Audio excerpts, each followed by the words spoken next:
Kremlin çirkli bombası Ukrayna Burevestniklə vurula bilərmi?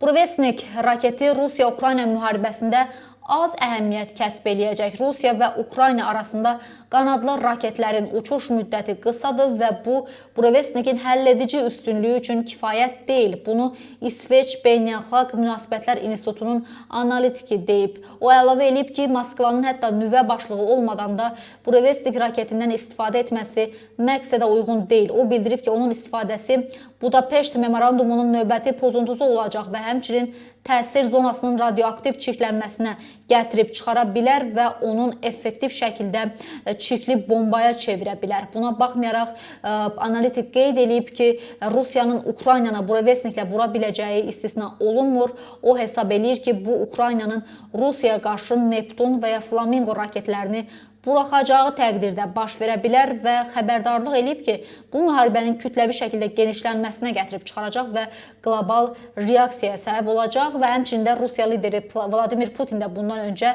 Burevestnik qanadlı raketinin sınaqlarının uğurla başa çatdığını bəyan eləmişdi.